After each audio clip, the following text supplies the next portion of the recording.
Good morning, and welcome to another edition of Dolce Domenica, which is actually a series of videos that my son has requested, so that when he is older and hosting his own family Sunday dinners, he'll have all these videos to go by. Now, the recipes to cook are very accessible because Robert is 14 and he's already doing them. Today we're going to do a coq au vin, which means chicken and wine. Now, this is a succulent dish. It has mushrooms and onions, bacon, and the lovely part about it is it has a 2-hour braise. Now, if you don't have those 2 hours, you can end up doing it stovetop. We'll explain that later.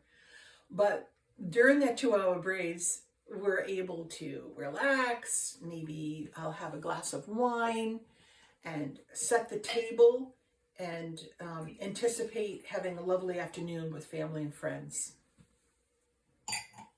Let's preheat the oven at 300, not 350. We want a low temperature. So let's go over our ingredients. We have a half a bottle of white wine. I know some prefer a red wine with coq au vin, but I love the flavor profile of white wine with chicken, even though I'm drinking red wine today.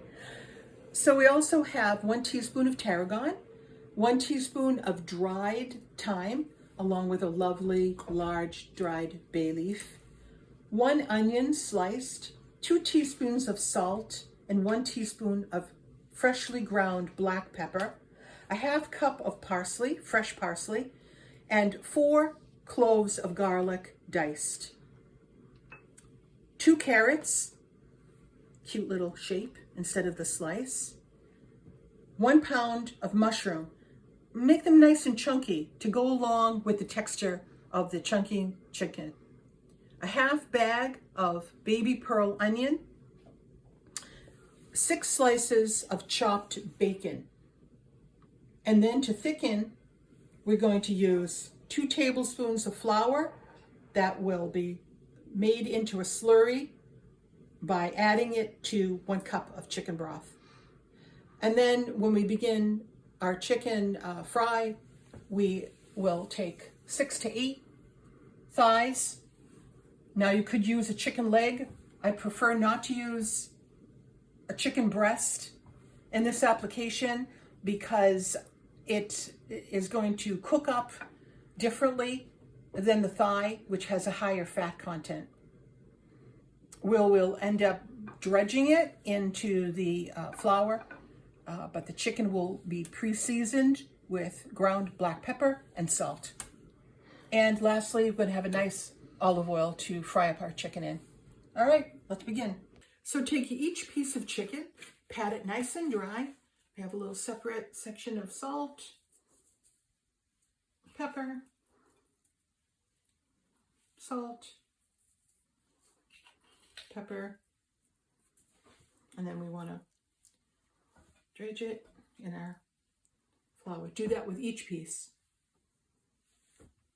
Okay, so now that we've placed our chicken in the fry pan with the oil, I'm going to clean up real quick. So I'm placing each piece of chicken in a hot pan over medium heat and a few tablespoons of olive oil, and we're going to brown that on both sides. Put your browned chicken in a large Dutch oven that has a lid.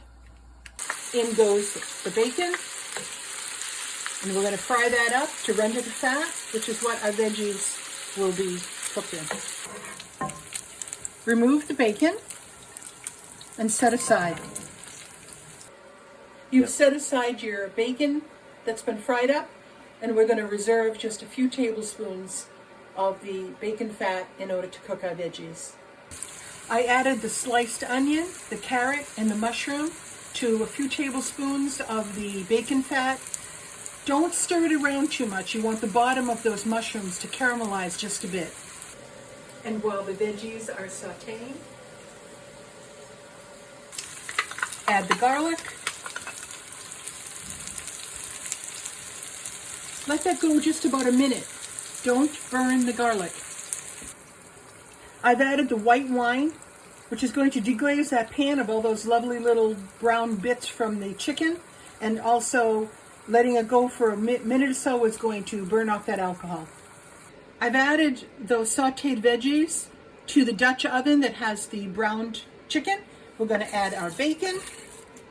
I'll add the baby pearl onions, fresh parsley, thyme,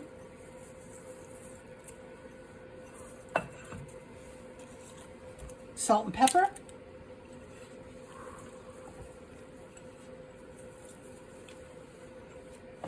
and lastly, this beautiful dried bay leaf. Is that not a thing of beauty?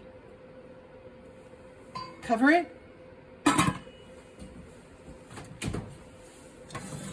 In a 300-degree oven, we're going to set our timer for 2 hours. Low and slow at 300 degrees. Mission accomplished, and the house smells lovely, like chicken and wine, bacon, and I've got a couple hours to just relax, read, watch a movie, set the table, and wait for company. So the chicken is out of the oven, and I can't wait to dig in. A few onions, some mushroom, and a nice thick gravy, which would probably be perfect over rice. Let's try it. Look, don't even need a knife.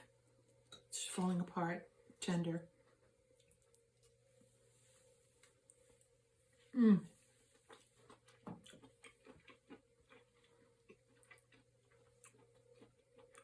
It's so rich with the bacon,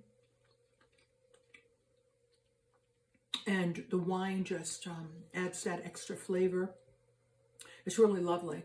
And I do think a rice would be nice with this.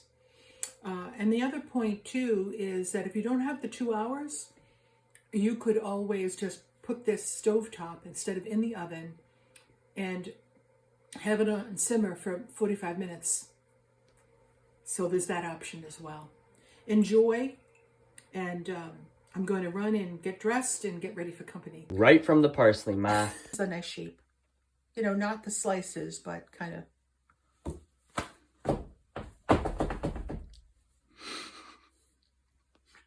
No.